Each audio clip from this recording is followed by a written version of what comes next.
जय श्री कृष्ण। राधे राधे। स्वागत है आपका मेरे YouTube चैनल में। पिछले अध्याय की कथा में हमने सुना था कि राजा रुक्मांगद जब अपने परिवार के साथ विष्णु भगवान में समा जाते हैं, उसके बाद मोहिनी की चारों ओर से धिक्कर होने लगती है। सभी लोग उसे धिक्करने लगते हैं, यहाँ तक कि यमराज भी उसे नरक में रहने नहीं देते मोहिनी को कहीं भी रहने के लिए स्थान नहीं मिलता।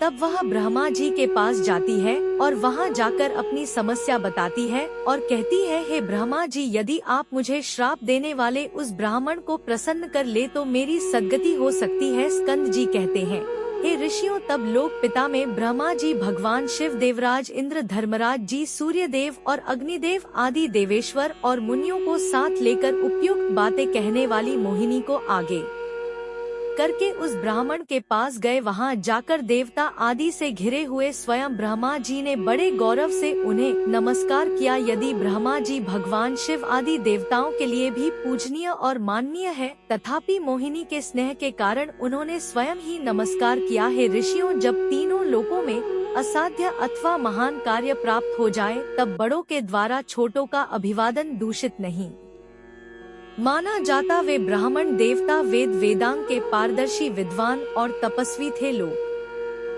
कर्ता ब्रह्मा जी को देवताओं के साथ आया हुआ देखकर ब्राह्मण ने उठकर मुनियों सहित उन सबको प्रणाम किया, उन्हें आसन पर बिठाया और भक्ति पूर्वक ब्रह्मा जी की स्तुति की। तब प्रसन्न होकर लोक कर्ता जगत गुरु भगवान ब्रह्मा जी ने मोहिनी के लिए उन राजपुरोहित ब्राह्मण से प्रार्थना की, हे तात, आप ब्राह्मण हैं, आप सदाचारी हैं, परलोक में उपकार करने वाले हैं। हे कृपा सिंधु, कृपा करें और मोहिनी को उत्तम गति प्रदान करें। हे ब्राह्मण, मोहिनी मेरी पुत्री है। हे मानद, यमलोक को सुना देखकर रुक्मा को मोहने के लिए मैंने ही उसे भेजा था। धर्म की गति अत्यंत सूक्ष्म है, वह संपूर्ण लोक का कल्याण करने वाली है। यह मोहिनी एक कसौटी थी जिस पर स्वर्ण रूपी राजा रुक्मा की परीक्षा करके उन्हें अपनी स्त्री और पुत्र सहित भगवान के धाम को भेज दिया है। राजा ने अविचल भक्ति से एकादशी व्रत का पालन करने और कराने के लिए यमराज की लिपि को मिटाकर यमपुरी को सुना कर दिया था। हे ब्राह्मण, सांख्य वेताओं को जिनकी प्राप्ति असंभव है, अष्ट योग के साधन से जो मिलने वाले नहीं हैं, उन भक्ति गम्य पद की प्राप्ति राजा राजकुमार और देवी संध्यावली को हुई है। मोहिनी ने जो उस पुण्यशल बोप शिरोमणि के प्रतिकूल आचरण किया, उस पाप के वेग से उसकी बड़ी दुर्दशा हुई है। आपके श्राप से दग्ध होकर वह राख की ढेर मात्र रह गई है। इसके द्वारा जो अपकार हुआ है उसे क्षमा करें और दया करें, शांत हो जाएं। आपके श्राप देने से यह अधोगति में डाली गई है, इस पर प्रसन्न हो और इसे उत्तम गति दे। ब्रह्मा जी के ऐसा कहे जाने पर उन ब्राह्मण ने बुद्धि से विचार करके क्रोध को त्याग दिया। मोहिनी के पिता ब्रह्मा जी से कहने लगे, हे देव, आपकी पुत्री मोहिनी बहुत पाप से भरी हुई है, अतः प्राणियों से परिपूर्ण लोक में उसकी स्थिति नहीं हो सकती है। ईश्वर, जिस प्रकार आपका और मेरा वचन भी सत्य हो, देवताओं का कार्य सिद्ध हो और मोहिनी की आवश्यकता भी पूरी हो जाए, वही करना चाहिए। अतः जो भूत समुदाय से कभी आक्रांत न हुआ हो, उस स्थान पर मोहिनी रह सकती है। स्कंद जी कहते हैं, हे ऋषियों, तब ब्रह्मा जी ने संपूर्ण देवताओं से सलाह लेकर मोहिनी देवी से कहा, तुम्हारे लिए कहीं स्थान नहीं। यह सुनकर मोहिनी सभी देवताओं को प्रणाम करके बोली, हे देवताओं, आप सब देवता संपूर्ण लोगों के साक्षी हैं।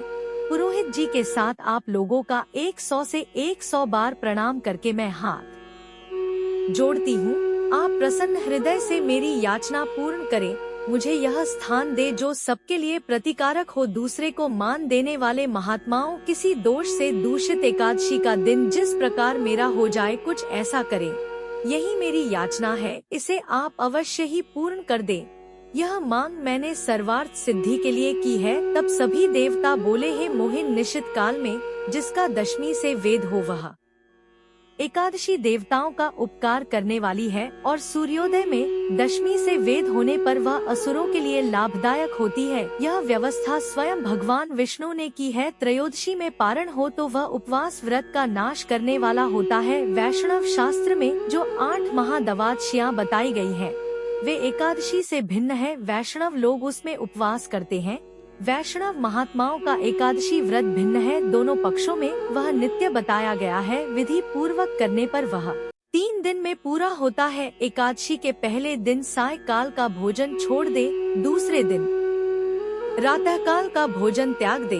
यदि एकादशी 2 दिन हो या प्रथम दिन विध होने के कारण त्याज्य हो तो दूसरे दिन उपवास करना चाहिए। द्वादशी में निर्जल उपवास करना उचित माना जाता है। जो सर्वथा उपवास करने में असमर्थ हो उनके लिए जल, शाक, फल, दूध अथवा भगवान के नैवेद्य को ग्रहण करने का विधान है, किंतु वह अपने स्वाभाविक आहार मात्रा के चौथाई भाग के बराबर होना चाहिए। हे साध्वी स्मार्त लोग सूर्योदय काल में दशमी विधा एकादशी का त्याग करते हैं, परंतु निष्काम और विरक्त वैष्णव जन आधी रात के समय भी दशमी से विद्ध होने पर उस एकादशी को त्याग देते हैं।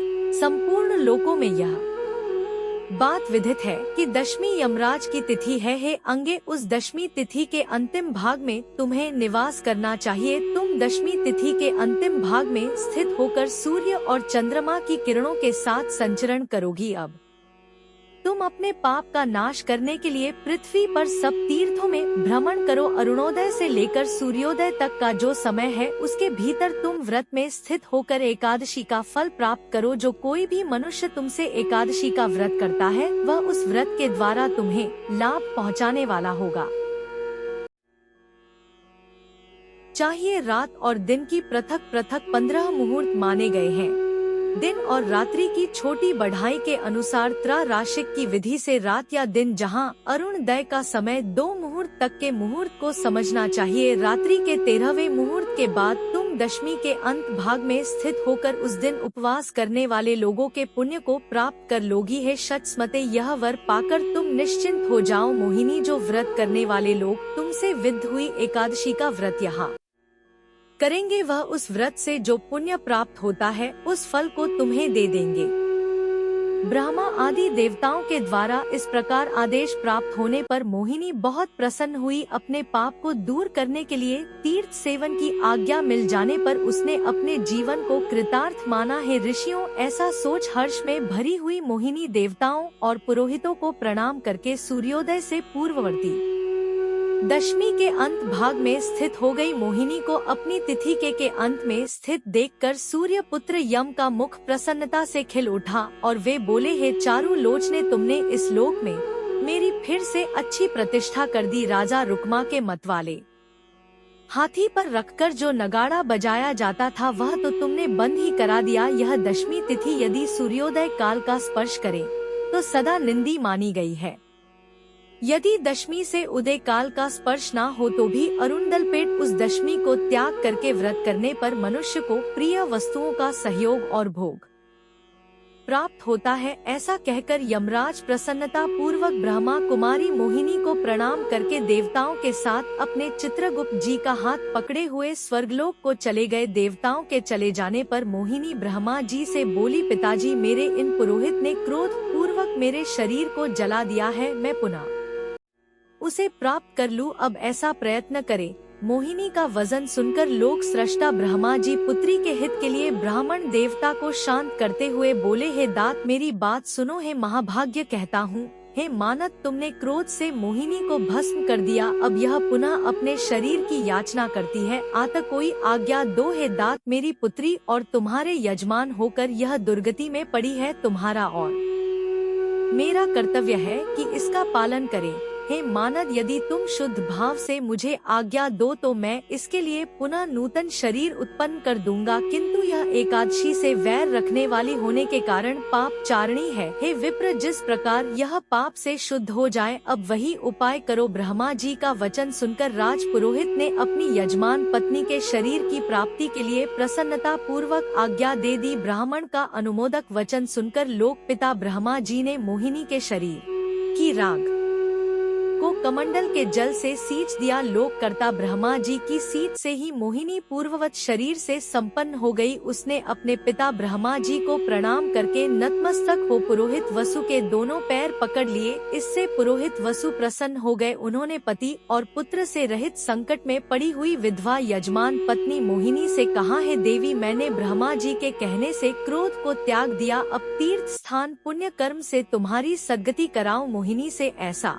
कहकर ब्राह्मण उसके पिता जगतपति ब्रह्मा जी को नमस्कार करके उन्हें प्रसन्नता पूर्वक विदा किया तब ब्रह्मा जी अपने लोक को चले गए जो परम ज्योतिर्मय है। राजा रुक्मांगद के पुरोहित वसु मोहिनी को कृपा योग्य मानकर मन ही मन उसकी सद्गति का उपाय सोचने लगे। 2 घड़ी तक ध्यान में स्थित होकर उन्होंने उसकी सद्गति का उपाय भी जान लिया। मुनिवर वसु ने मोहिनी को विधि विधान से तीर्थ यात्रा करने की सलाह दी। उसके बाद उन्हीं के आदेश के अनुसार विधि विधान से तीर्थ यात्रा करने के लिए ब्रह्मा पुत्री मोहिनी चल दी। फिर तीर्थ स्थानों में स्नान करके अंत में यमुना जी के तट पर जा बैठी। उसके बाद मोहिनी पाप नाशिनी यमुना देवी के जल में समा गई और फिर आज तक नहीं निकली। उसने दशमी तिथि के अंतिम भाग में अपना आसन जमा लिया। यदि सूर्योदय काल में एकादशी दशमी से वेद हो तो स्मृति के अनुसार चलने वाले ग्रस्तों के पास पहुंचकर मोहिनी उनके व्रत को दूषित कर देती है। इस प्रकार अरुणोदय काल में दशमी वेद होने पर वह वैको के और निशिता काल में